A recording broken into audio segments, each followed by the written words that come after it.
5.2 का first question में क्या कह रहा है ना कि जो ये टेबल है इसके अंदर हमें जो मिसिंग जो फिल इन द ब्लैंक्स है इनका वैल्यू निकालनी है, इनकी वैल्यू क्या है। तो एक बात देखो, एक फॉर्मूला बताया था आपको कि an is equal to a plus n minus one into d. ये फॉर्मूला होता है ना किसका, एपी का। कोई भी पद निकालना हो उसके लिए ये फॉर्मूला है, कोई भी टर्म निकालनी हो एपी की यही फॉर्मूला है। तब देखो आपको कुछ भी निकालना हो, कहने का मतलब अगर फर्स्ट टर्म निकालनी हो, चाहे नंबर ऑफ टर्म्स निकालनी हो, चाहे कॉमन डिफरेंस, चाहे जो टर्म्स बोली है वो निकालनी हो। देखो इसका मतलब समझो पहले क्या है।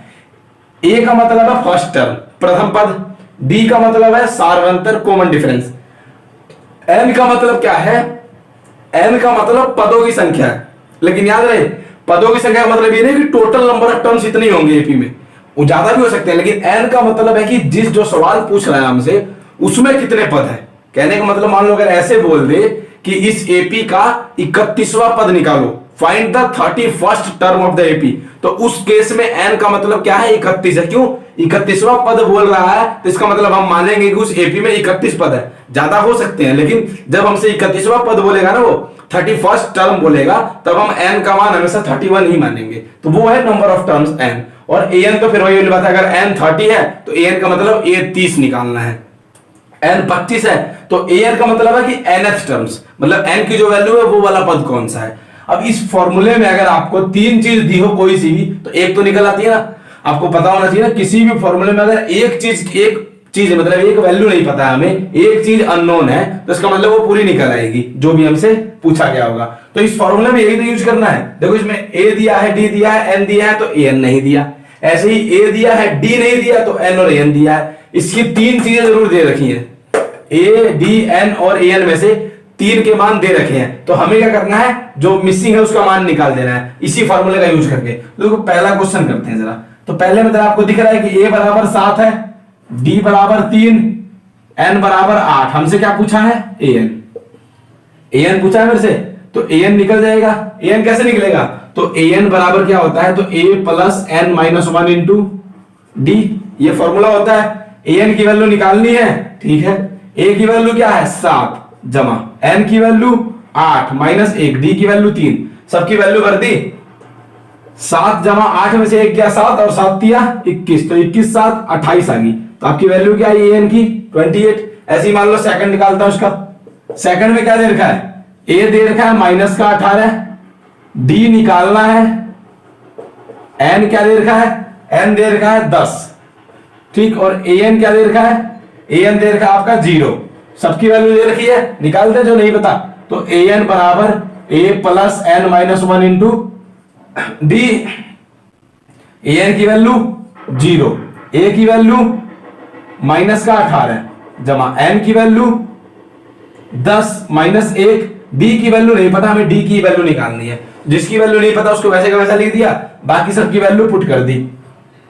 अब देखो ये 18 आके इधर जुड़ जाएगा ना। पहले देखो ये ब्रैकेट है, ये बाहर इसके ब्रैकेट के प्लस या माइनस में कोई संख्या हो तो इधर आ जाएगी, तो पहले इधर आके जुड़ जाएगा, ये हो जाएगा 18 बराबर।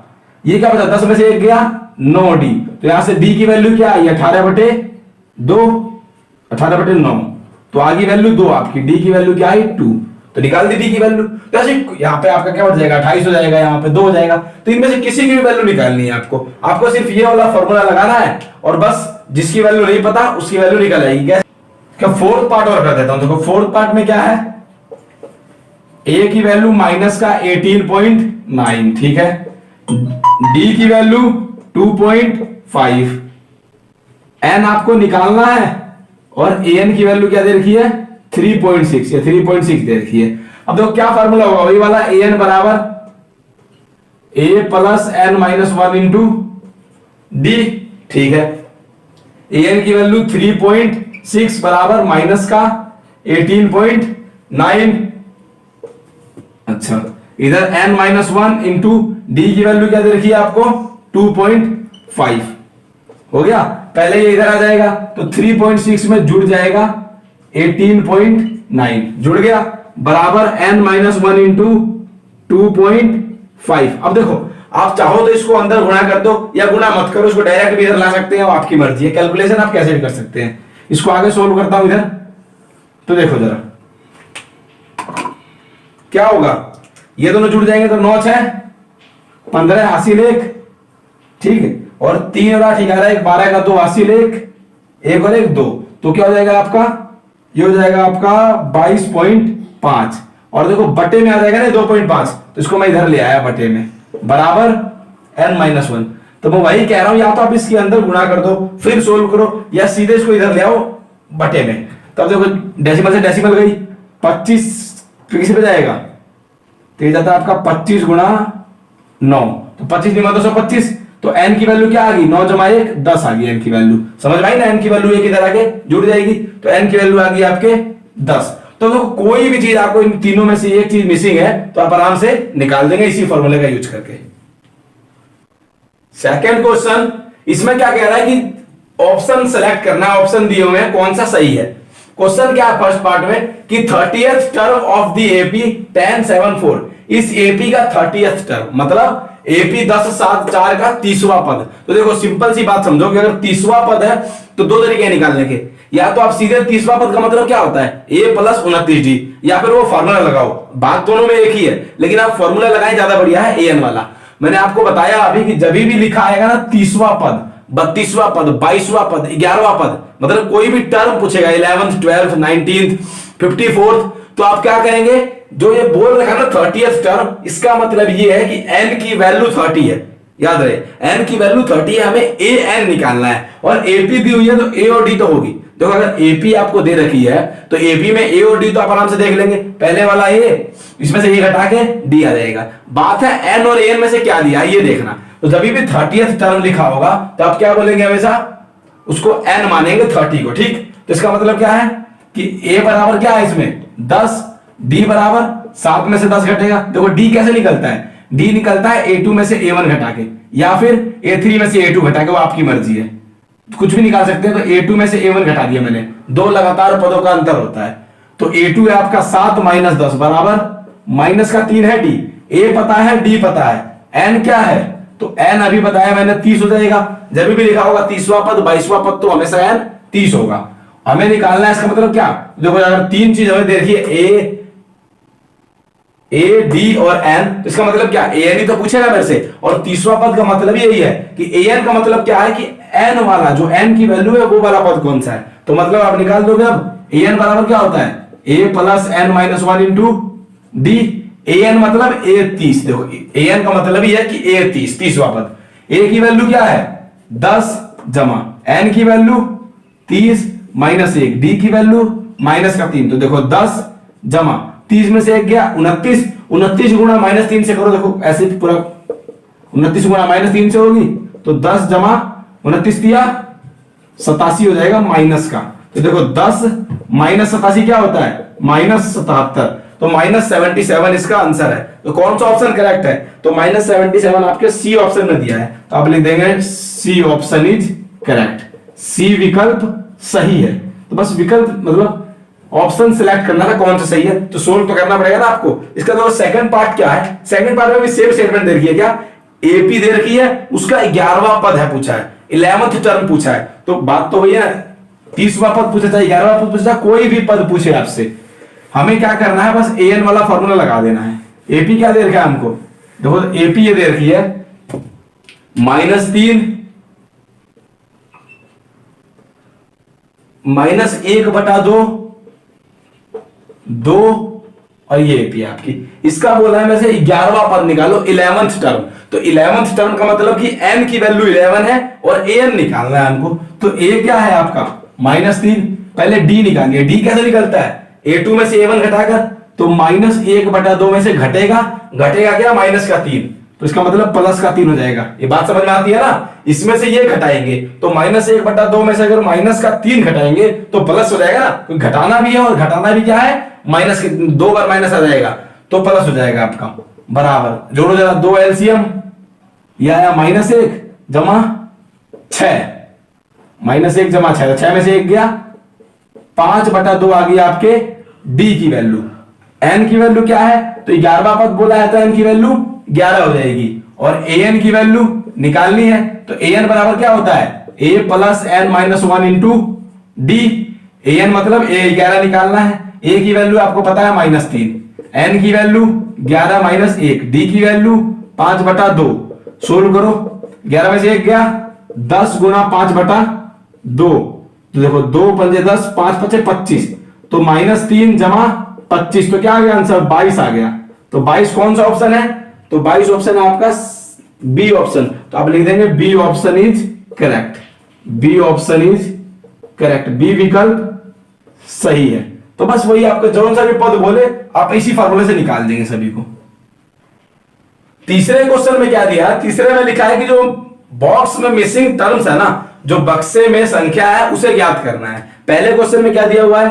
2 बॉक्स बना रखा है और 26 दे रखा है। अब देखो सबसे पहली बात तो एक बात समझना, आपको बताया था मैंने एपी जब इंट्रोडक्शन किया था तभी, क्या कि एपी 2 टाइप से लिखी जा सकती है, एक जिसका लास्ट वाला पद पता होता है और एक जिसका लास्ट वाला पद पता नहीं होता है। जैसे मान लो इसका ये एपी है तो ये वाली एपी है, एक एपी ऐसे भी हो सकती है ऐसे 3 डॉट के साथ। तो क्या इसका लास्ट वाला पद पता है? तो याद है जब भी ऐसी एपी आएगी ना तो हम इसके एन गिन नहीं सकते, मतलब एन निकाल तो सकते हैं फॉर्मूले से लेकिन एन को गिन नहीं सकते। जैसे मैं कहूं इसमें एन कितने हैं, एन मतलब नंबर ऑफ टर्म्स, तो एन की वैल्यू क्या है इसमें? तो 1 2 3 है। तो इसमें जो एन है ना आपके वो 3 है, गिन सकते हैं, लेकिन इसमें बता सकते हो कितने पद है? तो 1 2 3, लेकिन पता नहीं ना हमें इसके बाद कितने हैं, हमें पता नहीं है। तो इस एपी में एन को काउंट नहीं कर सकते, निकाल जरूर सकते हैं। अगर हमें एन दे रखा हो तो एन निकाल सकते हैं, लेकिन एन को काउंट नहीं कर सकते। यहां पर चाहे तो काउंट कर सकते हैं, अगर हमें जरूरत पड़े कभी कि एन काउंट करना हो तो 1 2 3 हो जाएंगे एन, सिंपल। एक बात समझो, बात समझ में आ जाएगी नहीं? कैसे कह रहा हूं ये बात देखना, मुझे ए एन डी और ए इन चारों में से 3 की वैल्यू पता होनी जरूरी है, तभी तो मैं निकाल सकता हूं। और अगर मान लो कभी की 3 की वैल्यू ना पता हो और ए और डी की वैल्यू पता ना हो, बाकी दोनों की पता हो, तो भी चल जाता है काम, उसमें 2 समीकरण बन जाती है। अभी आएंगे और क्वेश्चंस वैसे। तो एक बात समझो, इसमें आप एन नहीं गिन सकते, लेकिन अगर मैं यहां आपसे पूछूं तो ए की वैल्यू क्या है, तो ए की वैल्यू आप बता दोगे सीधा। देखो इस बक्से की वैल्यू निकालनी है ना, बक्से का मतलब एक बात समझना, दिमाग लगाओ, बक्से के वैल्यू का मतलब क्या है कि A2 है ना, ये पहला पद, ये दूसरा पद, ये तीसरा पद होता है। तो बक्से में जो है वो दूसरा पद है, तो मतलब हमें A2 निकालना है। तो A2 निकालना है तो देखो जरा, A2 निकालने के लिए आपको क्या चाहिए? A और D जो चाहिए ना, तो आपका A की वैल्यू 2 मान लो आप, N की वैल्यू कितनी हो जाएगी इस पूरी AP के लिए? AP के लिए कह रहा हूं मतलब N है 1 2 3, ये होगी आपकी N की वैल्यू 3 हो गई, ठीक है। an मतलब वही लास्ट वाला पद 26। हमें क्या निकालना है यहां से? d। क्या आप d नहीं निकाल दोगे? अगर यहां से d निकल गया an वाले फॉर्मूले से तो ये वाला पद निकल आएगा। a2 क्या होता है? a plus d। तो देखो जरा a की वैल्यू भर देते हैं, an is equal to a plus n minus 1 into d. बात समझ में आ रही है ना? मुझे देखो A2 निकालना है, दूसरा पद निकालना है। तो अगर दूसरा पद निकालना है तो मुझे क्या चाहिए? A और D चाहिए। सिंपल भाषा में अगर आपसे कहूं कि दूसरा पद क्या होता है? A प्लस डी होता है, आप जानते हो। तीसरा पद A प्लस 2D होता है। तो हमें A और D की वैल्यू पता हो तो हम कोई सा भी टर्म निकाल सकते हैं। तो इस बक्से को भरने के लिए A और D की वैल्यू निकाल रहा हूं मैं। A की वैल्यू 2 है, N की वैल्यू 1 2 3 है, और An मतलब देखो जो N होता है वही An होता है, मतलब N 3 है तो तीसरा पद कौन सा है? 26। और D निकाल देंगे अब यहां से। An है आपका 26 बराबर A की value 2 n minus 1 into d की वैल्यू निकालनी है आपको। n की वैल्यू क्या है? 3। तो देखिए 26 में से 2 इधर आगे घटेगा, ये 2d हो जाएगा, तो ये 24/2 बराबर d। तो d की वैल्यू क्या आई? 12। तो अगर d की वैल्यू 12 आ गई तो आपका क्या निकल आएगा? बक्से वाला। तो बक्से का तो क्या मतलब है? A2 है ना। A2 क्या होता है? A plus d। A की वैल्यू 2, d की वैल्यू 12, तो 12 और 2 14। तो आपका आंसर क्या आया? 14 आंसर आएगा इस डिब्बे में। तो डिब्बे की वैल्यू निकालने के लिए आपको बस वही एपी वाला फॉर्मूला यूज करना है। सेकंड पार्ट में क्या है इसके? देखो 2 बॉक्स बना रखे हैं, दोनों बॉक्स में क्या वैल्यू आएगी वही बताएंगे। तो अब देखो जरा यहाँ पे ए की वैल्यू पता है क्या आपको? पहला पद तो पता ही नहीं है, तो ए की वैल्यू नहीं पता हमें। डी की वैल्यू पता है? देखो डी की वैल्यू भी हम बता नहीं सकते ना। देखो डी की वैल्यू कब पता हो सकती है? जब हमें 2 लगातार पद दे रखे होंगे ना। डी क्या होता है? सार्वंतर कॉमन डिफरेंस किसे कहते हैं? 2 लगातार पदों का अंतर। तो ना तो ये दोनों लगातार दे रखे, ना ये दोनों लगातार दे रखे, ना ये दोनों लगातार दे रखे। तो जब तक 2 कंसेक्यूटिव टर्म्स नहीं देगा हमें डी भी नहीं पता, तो ए भी नहीं पता, डी भी नहीं पता। तो अब देखो उस फॉर्मूले का यूज कब करते हैं? मैंने बताया आपको कि an equal to a plus n minus one into d. इस फॉर्मूले का यूज तब करते हैं जब हमें एक वैल्यू ना पता हो और बाकी तीनों पता हो। लेकिन यहां पर देखो ना a पता है ना d पता है, तो क्या उस फॉर्मूले का यूज हो पाएगा? नहीं हो पाएगा ना। तो जब हमें ऐसा दिख जाए कि उस फॉर्मूले का यूज नहीं हो रहा है, तब क्या करेंगे? तब हम क्या करेंगे? दो इक्वेशन बनाएंगे। अब दो इक्वेशन कैसे बनेगी? देखो जरा, ये कौन सा पद है? आपसे मैं पूछूंगा कौन सा पद है, आप बोलोगे दूसरा पद है ना। देखो एपी खत्म हो गई ना, यहाँ पे एपी हमें, इसमें हमें पद गिन सकते हैं हम। तो ये कौन सा पद है? दूसरा पद है। तो दूसरा मतलब a2 बराबर क्या दे रखा है आपको? 13 दे रखा है दूसरा पद। ऐसे ये कौन सा पद है? तो ये आपको दिख रहा है 1 2 3 4, चौथा पद है। तो a4 क्या दे रखा है? 3। देखो a2 भी दे रखा है, a4 भी दे रखा है। अब मैं a2 को क्या लिख सकता हूं? a प्लस डी बराबर 13। कोई दिक्कत है इसमें? बता रखा है ना, a2 मतलब a प्लस डी होता है, एक कम d जुड़ता है उसमें। a2 का मतलब a प्लस डी, a4 का मतलब a प्लस 3d बराबर 3। यही तो होता है ना, जो यहां पर जौन सा पद निकाल रहे हैं उससे एक कम की गुणा कर देते हैं d से। तो चौथा निकाल रहे हैं तो 3d हो जाता है, दूसरा निकाल रहे हैं तो 1d हो जाता है। तो अब इन दोनों को मैं मानता हूं दो इक्वेशन, इक्वेशन 1 इक्वेशन 2। तो अब इसे सोल्व करना ज्यादा मुश्किल नहीं है ना। देखो भाई साहब, a और a दोनों बराबर है, तो इसका मतलब क्या कि बस इसको एलिमिनेशन मेथड से सोल्व कर देते हैं। क्या 2 में से 3 घटाते हैं? सब्ट्रैक्टिंग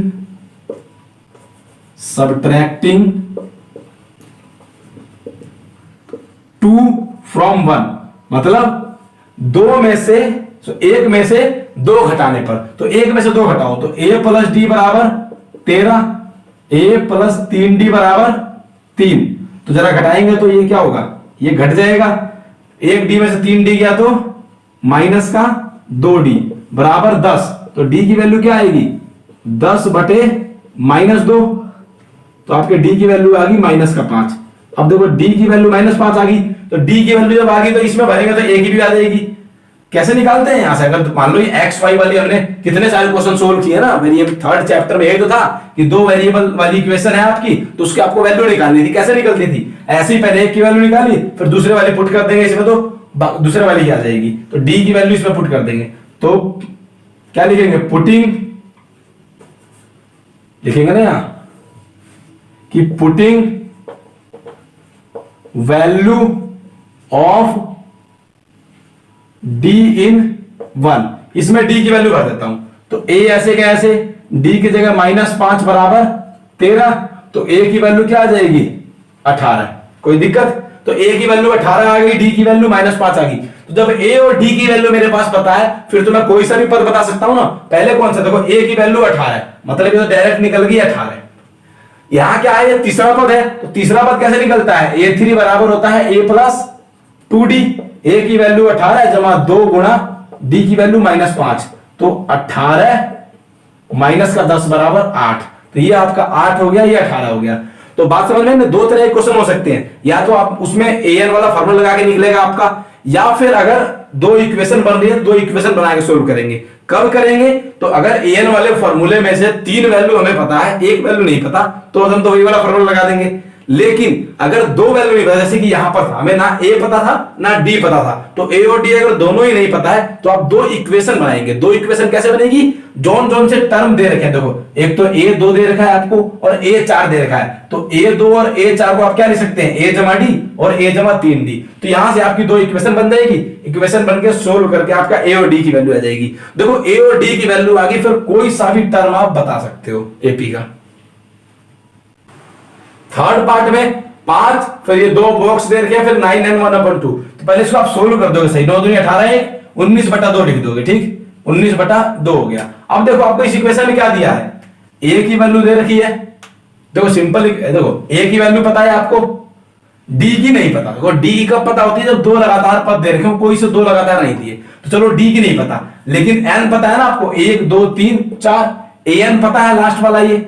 तो इसका मतलब 3 चीज तो पता है उस फॉर्मूले की, तो आप सीधा निकाल देंगे a बराबर 5, d हमें नहीं पता, चलो n पता है 4 और an पता है 19/2। तो क्या यहां से आपका d नहीं निकल आएगा? d निकलते दूसरा और तीसरा पद भी निकल आएगा। कैसे निकलेगा? an बराबर a plus n minus 1 into d।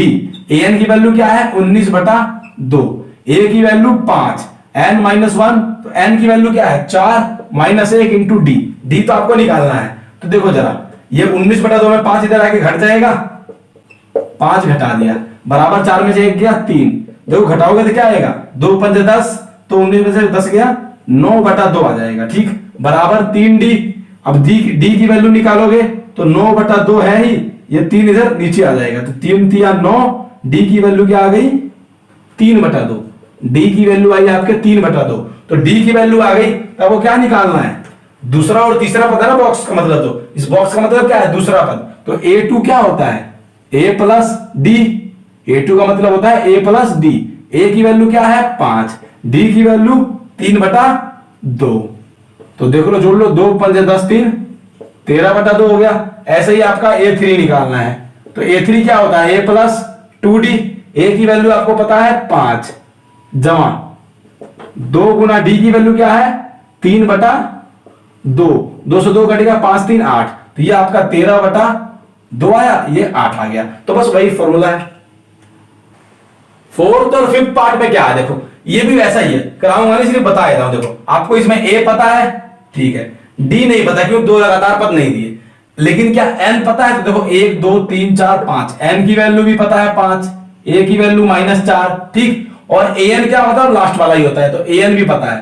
देखो 3 चीज तो आपको पता ही ना है, तो यहां से D की वैल्यू निकल आएगी, D की वैल्यू निकलते A2 A3 और A4 तीनों निकल आएंगे, क्या होगा ये A प्लस D हो जाएगा, A प्लस 2D और A प्लस 3D हो जाएगा। ऐसे यहां भी वही काम है, A की वैल्यू नहीं पता हमें, देखो A की वैल्यू नहीं पता, D की वैल्यू भी नहीं पता, तो आपको सीधा समझ में आ गया, अगर 2 की वैल्यू नहीं पता हमें तो AN वाला फॉर्मूला तो लगेगा नहीं, तो AN वाला फॉर्मूला तो नहीं लगेगा, तो AN वाला फॉर्मूला नहीं लगेगा तो क्या होगा, तो 2 इक्वेशन बनती है, तो 2 इक्वेशन कैसे बनती है, तो 2 इक्वेशन ऐसे बनती है। 38 कौन सा है, ये दूसरा पद है, तो A2 38 दे रखा है मुझे, तो A2 का मतलब क्या होता है, A प्लस D बराबर 38 दे रखा है ना, इक्वेशन 1 हो गई, ठीक है। ये लास्ट वाला पद मतलब 1 2 3 4 5 6, छठा पद दे रखा है, A6 दे रखा है -22, इसका मतलब A प्लस 5D बराबर -22, इक्वेशन 2। अब देखो इन दोनों इक्वेशन को सोल्व नहीं कर सकते आप, A और D की वैल्यू आ जाएगी, A और D की वैल्यू आते, A की वैल्यू यहां भरेंगे, ये तीसरा पद है तो A प्लस 2D होगा,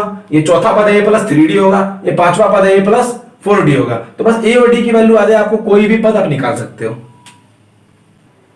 फोर्थ क्वेश्चन में लिखा है which term of the AP 3 8 13 18 is 78, AP 3 8 13 18 का कौन सा पद 78 है। और देखो सबसे इंपॉर्टेंट बात मैंने अभी बताई आपको, जब बोले कि 31वां पद 32वां पद 33वां पद निकालो, तो वहां पे नंबर पता है कि कौन सा टर्म पूछ रहा है ना, लेकिन क्या यहाँ पे नंबर पता है हमें, तो नंबर नहीं पता ना, इसलिए बोला कि 78 जो है ना वो कौन से नंबर पे है। एक बात समझना, इस क्वेश्चन का मतलब ये है कि कौन सा पद 78 है, जैसे कि मान लो पहला पद क्या है 3, दूसरा पद 8, तीसरा पद 13, चौथा पद क्या है 18, तो ऐसे ही किसी ना किसी नंबर पे तो 78 भी होगा ना, तो वही पूछ रहा है कौन सा वाला पद है ये 78 कौन से नंबर पे, 12वें नंबर पे, 15वें नंबर पे। इसका मतलब क्या पूछ रहा है, इसका मतलब मुझसे n पूछ रहा है। देखो याद रहे, कभी भी आपको लिखा आ जाए ना कि विच टर्म या हाउ मेनी टर्म्स, याद रखना विच टर्म या हाउ मेनी टर्म्स, इसका मतलब क्या है कि वो नंबर पूछ रहा है, n की वैल्यू पूछ रहा है, और जो दिया है वो an है। लेकिन अगर कहीं पर लिखा आ जाए ऐसे, स्टेटमेंट की बात कर रहा हूं कि आप स्टेटमेंट पढ़ के कैसे समझे, वैसे तो थोड़ा बहुत दिमाग लगाओगे तो समझ जाओगे क्या कि ये 78 जो बोल रहा है ये 78वां पद तो नहीं बोल रहा ना, इसका मतलब 78 इसके अंदर का ही कोई पद है, वो नंबरिंग बतानी है मुझे, तो इसका मतलब n बताना है, an दिया है। लेकिन फिर भी अगर स्टेट ना समझ आए तो स्टेटमेंट से पता चल जाएगा। कैसे, स्टेटमेंट में अगर लिखा होगा विच टर्म या फिर बोलेगा how many terms are there in the AP, तो इसका मतलब क्या है कि वो हमसे n की वैल्यू पूछ रहा है, ठीक।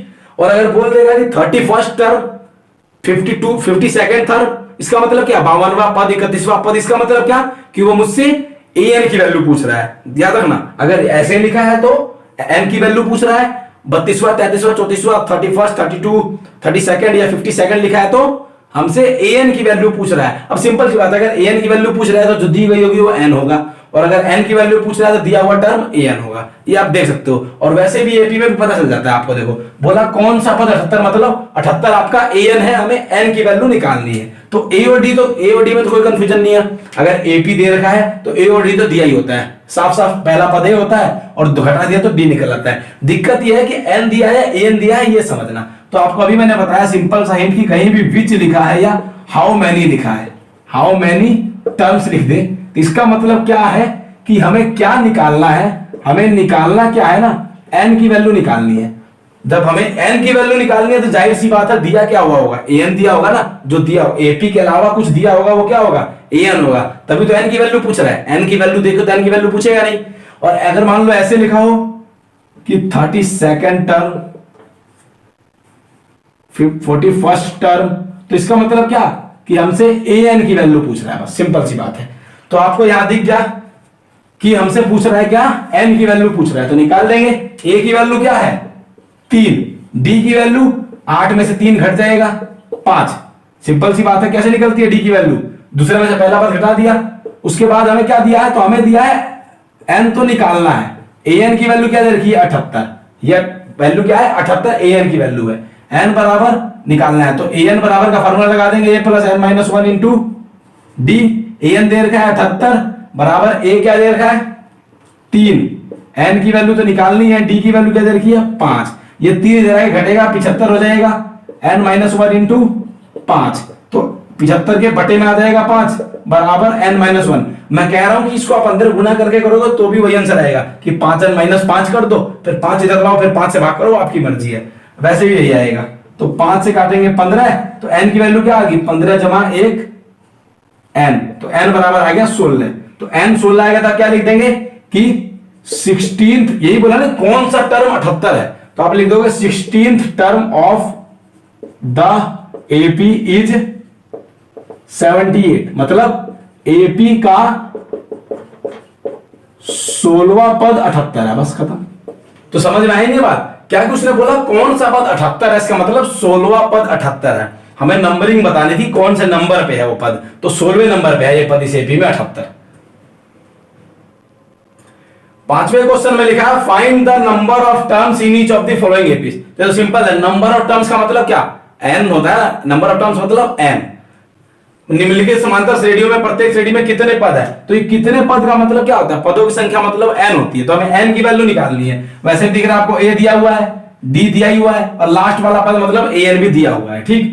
तो ए एन बोलो, लास्ट वाला पद बोलो या एनथ टर्म बोलो, एक ही बात है ना। अगर एन की वैल्यू 16 है तो 16वां पद भी ए एन है, आखिरी पद भी ए एन ही है, मतलब आखिरी पद जो है वो भी 16वां पद ही माना जाएगा। तो याद रहे लास्ट वाले को आप ए एन भी बोलते हैं। ए एन का मतलब एक ये भी होता है कि वो लास्ट टर्म है एपी का, अंतिम पद है। अब देखिए ए की वैल्यू क्या है 7, डी की वैल्यू 13 में से 7 गया 6, अच्छा ए एन की वैल्यू 205, ये लास्ट वाला पद मतलब ए एन। तो हमें 3 चीज तो पता है ना, एन नहीं पता तो एन निकाल देंगे। ए एन बराबर a plus n minus 1 into d. A n मतलब 205, ए का मान मतलब 7 जमा एन का तो मान निकालना है, डी का मान 6। तो ये पहले 205 इधर आएगा घटेगा, 205 में 7 घटेगा, और ये n माइनस 1 इंटू 6, ये आप अंदर गुणा करो या ना करो एक ही बात है, आंसर वही आएगा आपका, चाहे तो इसको डायरेक्ट इधर ले आओ या गुणा कर दो। 205 में से 7 गया तो 198 बटे में आ गया 6 और बराबर n माइनस 1। 6 से काटेंगे 6 तिया 18, 6 तिया 18, तो n की वैल्यू क्या आ गई 34 आ गई ना, पता है ना, एक आगे इधर जुड़ जाएगा तो n की वैल्यू 34 आ गई। तो इसमें कितने टर्म्स है, तो आप लिख देंगे नंबर ऑफ टर्म्स जो है इसमें, नंबर ऑफ टर्म्स कितने हैं 34, पदों की संख्या कितनी है इसमें 34, यही तो मेरे से पूछा था पदों की संख्या, तो आएगी 34। तो बस अगले पार्ट में भी इसके यही करना है, वहां भी ए डी और ए एन दे रखा है, एन निकाल देंगे। 6th क्वेश्चन में क्या लिखा है, check whether -150 is a term of the AP 11852, और चल रही है एपी, क्या एपी 11,852 का एक पद 150 है माइनस का। अब एक बात बताइए जरा, एपी का वो पद है या नहीं हमें कैसे पता चलेगा, एक बात पूछ रहा हूं आपसे। चलो मान लो ये एपी है, 2 4 सिंपल वाली एपी 8 10 12 14 16 18, हम ये एपी हो गई, ठीक। अब मैं आपसे पूछता हूं कि क्या इस एपी का एक पद 14 है, तो आप सीधे बोल दो बिल्कुल है 14, क्यों, क्योंकि हमें पता है ये 1 2 3 4 5 6 7वें नंबर पे है 14, है ना, इस एपी का पद है 7वें नंबर पे। अब मैं आपसे बोलूं क्या इस एपी का पद 10 है, तो आप बोल दो बिल्कुल है, क्यों, क्योंकि 10 आपके 5वें नंबर पे है, तो ये एपी का पद है। आपसे बोलूं इस एपी का पद 20 है, तो क्या 20 है इस एपी का पद तो आपको दिखा एपी तो 18 तक ही है, तो क्या इस एपी में कहीं भी 20 है। तो इसका मतलब क्या है, एक बात समझो कि अगर एपी का कोई पद है तो वो किसी ना किसी नंबर पे तो होगा ना, कहने का मतलब अगर इस एपी का पद 4 है तो वो दूसरे नंबर पे है, 10 एपी का पद है वो कौन से 5वें नंबर पे है, ये 7वें नंबर पे है, ये 8वें नंबर पे है। तो किसी ना किसी नंबर पे तो होगा ना। कहने का मतलब ये कि अगर उस एपी में कोई पद है तो उसकी कोई ना कोई तो पोजीशन होगी, किसी ना किसी नंबर पे होगा। कहने का मतलब जैसे हमने थर्ड क्वेश्चन में निकाला ना, इसके फोर्थ क्वेश्चन में कि 78 उसका एक पद था, तो 78 कौन से नंबर पे आया था, तो 78 आया था ना 16th नंबर पे, 16वें नंबर पे 78 था। तो इसका मतलब अगर कोई पद है तो उसमें जो n की वैल्यू आएगी वो आएगी एक। तो अगर मैं इसकी n की वैल्यू निकालता हूं, एक बात समझो, करोगे क्या आप, इसको आप मान लोगे an, जो हमें चेक करना है ना कि ये पद है, यानी उसको an मान के और n की वैल्यू निकालोगे। अब मान लो n की वैल्यू आ गई 10 या 12, इसका मतलब क्या है कि वो 10वें पद पे, 10वें नंबर पे है या 12वें नंबर पे है, वो 10वां पद है या 12वां पद है। लेकिन अगर n की वैल्यू आई -1/2, तो क्या कभी कोई भी एपी में जो नंबर ऑफ टर्म्स है वो माइनस में हो सकती है? ये आपका पहले नंबर पे है, ये दूसरा पद है, ये तीसरा पद है, चौथा पद है। कभी ऐसा आता है कि ये 1/2वां पद है या ये माइनस का तीसरा पद है? नहीं आता ना। तो याद रहे n की वैल्यू हमेशा नेचुरल नंबर ही होती है। तो n की वैल्यू निकालेंगे यहां पर इसको an मानकर, और n की वैल्यू अगर नेचुरल नंबर आती है आपकी 1 2 3 4 5 6 आगे कुछ भी आती है, तो इसका मतलब वो आपकी एपी का पद है। और अगर नहीं आती है तो वो इसका टर्म नहीं है। क्यों? क्योंकि n is always a natural number. समझ में आ गई? होल भी नहीं होता, मतलब जीरो भी नहीं होता है, 1 से शुरू होती है n की वैल्यू। तो अब निकालते हैं। a मान लो इसका 11 है, d तो आपको पता है 8 में से 11 घट के निकलेगा -3, an मान लेता हूं -150। मैं मान लेता हूं कि ये an है, अभी मुझे पता नहीं है ये एपी में है भी या नहीं, लेकिन चेक करने के लिए उसको an मान लिया और n की वैल्यू निकालता हूं जरा। ठीक, तो an बराबर a plus n -1 into D. an है माइनस का 150, जब बराबर में a की वैल्यू 11 है, n -1 इंटू डी की वैल्यू -3। ये 11 इधर आके घटेगा तो 161 हो जाएगा माइनस का, बराबर n -1 इंटू -3।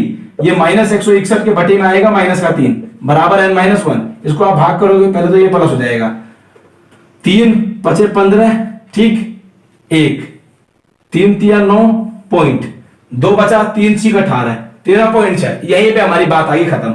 अब देखो जरा, अगर n -1 बराबर 53.6 है तो यहां n की वैल्यू क्या निकलेगी? पॉइंट भी निकलेगी। देखो एक जोड़ेंगे तो भी पॉइंट में ही आएगा, अगर आप चाहो तो जोड़ दो, n बराबर 54.6 हो जाएगा ना आपका। तो कभी n की वैल्यू ऐसा हो सकती है, n कभी हो सकता है कोई किसी एपी का जो पद है वो 54.6वें नंबर पे है, नहीं 54वें नंबर पे होगा या वो 55वें नंबर पे होगा ना। तो इसका मतलब यहीं से हमें पता चल गया ये एपी का पद नहीं है। अब लिख देंगे since n is not a natural number, मतलब जो n का मान है, चूंकि n प्राकृत संख्या नहीं है, यहां पर n प्राकृत संख्या नहीं है ना, तो अगर ये प्राकृत संख्या नहीं है इसका मतलब क्या कि ये -150 जो है ना is not an term of AP, is not a term of this AP. इसका मतलब -150 इस एपी का पद नहीं है। तो जब भी आपको चेक करना हो ना कोई एपी का पद है या नहीं, तो आप उसको an मानकर और n की वैल्यू निकाल दो। अगर n की वैल्यू मान लो यहाँ पे 54 आ जाती तो ये एपी का पद होता, 55 आती तो भी होता, कुछ भी आ जाए लेकिन वो नेचुरल नंबर है। अगर पॉइंट में आएगी, डेसिमल में आएगी, नेगेटिव में आएगी, तो आप कभी भी उसकी वैल्यू, मतलब n की वैल्यू नहीं हो सकती वो, तो इसका मतलब वो उसका पद भी नहीं होगा।